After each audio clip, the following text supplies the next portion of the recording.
বন্ধুরা, সরজুবালা দেবীর মায়ের সাথে সাক্ষাতের সময় তার প্রতি মায়ের যে স্নেহ, ভালোবাসা, সর্বোপরি যে মাতৃত্বের প্রকাশ আমরা দেখেছিলাম, তাতে সত্যি বোধ হয় যে এই এক ঐশ্বরিক ভালোবাসা, যা মানবিক ভালোবাসার অনেক ঊর্ধ্বে, বিশ্ব মাতৃত্বের বহিঃপ্রকাশ।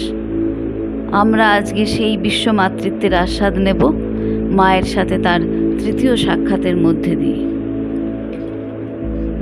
বৈশাখ সংক্রান্তি, 1318 সন।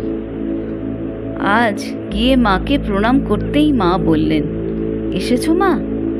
আমি মনে করছি কি হলো গো, কেন আসে না, এতদিন আসুনি কেন? আমি বললুম, এখানে ছিলুম না মা, বাপের বাড়ি গিয়েছিলুম। মা বললেন, বৌমা অর্থাৎ সুমতি আসে না কেন? পড়াশুনোর চাপে? আমি বললাম, না, ভগ্নিপতি এখানে ছিলেন না। মা বললেন, তা ও তো স্কুলে যাচ্ছে। আচ্ছা, ওরা সংসার ধর্ম করে তো?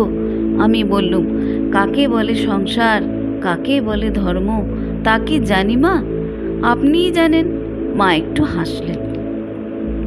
মা বললেন, কি গরম পড়েছে, বলে বাতাস খেতে পাখাখানা হাতে দিয়ে বললেন, আহা, দুটো ভাত খেয়েই ছুটে এসছো, এখন আমার কাছে একটু শোও।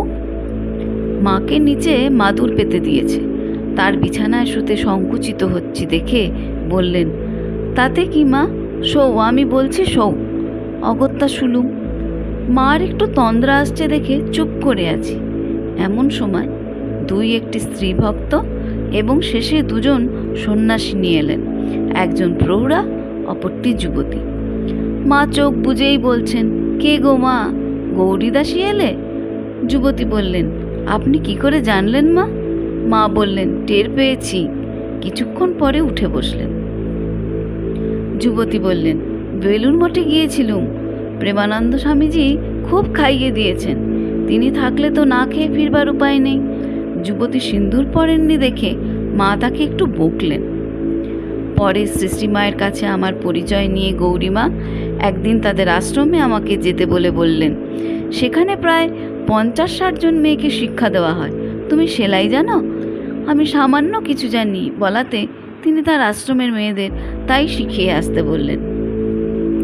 মায়ের আদেশে গৌরীমার আশ্রমে একদিন গেলুম। তিনি খুব স্নেহ যত্ন করলেন এবং প্রত্যহ 2-1 ঘন্টা করে এসে মেয়েদের পড়িয়ে যেতে অনুরোধ করলেন। আমি বললুম, এই সামান্য শিক্ষা নিয়ে শিক্ষয়িত্রী হওয়া বিড়ম্বনা, ক খ পড়াতে বলেন তো পারি। গৌরীমা কিন্তু একেবারে নাছুর, অগত্যা স্বীকৃত হয়ে আসতে হলো। একদিন স্কুলের ছুটি হলে গৌরীমার আশ্রম হতে মায়ের শ্রীচরণ দর্শন করতে গেলুম। গ্রীষ্মকাল, সেদিন একটু পরিশ্রান্তও হয়েছিল। দেখি মা এক ঘর স্ত্রী ভক্তের মধ্যে বসে আছেন। আমি গিয়ে প্রণাম করতেই মুখ পানে চেয়ে মশারির ওপর হতে তাড়াতাড়ি পাখাখানি নিয়ে আমায় বাতাস করতে লাগলেন। ব্যস্ত হয়ে বললেন, শিগগিরই গায়ের জামা খুলে ফেলো, গায়ে হাওয়া লাগুক। কি অপূর্ব স্নেহ ভালোবাসা, কত লোকের মধ্যে এত আদর যত্ন। আমার ভারী লজ্জা করতে লাগলো। সবাই চেয়ে দেখছিল। মা নিতান্ত ব্যস্ত হয়েছেন দেখে জামা খুলতেই হলো। আমি যত বলি, পাখা আমাকে দিন, আমি বাতাস খাচ্ছি, ততই স্নেহ ভরে বলতে লাগলেন, তা হোক হোক, একটু ঠান্ডা হয়ে নাও। তারপর প্রসাদ ও 1 গ্লাস জল এনে খাইয়ে তবে শান্ত হলেন। স্কুলের গাড়ি দাঁড়িয়ে আছে, তাই 2-1টি কথা কয়েই সেদিন ফিরতে হলো।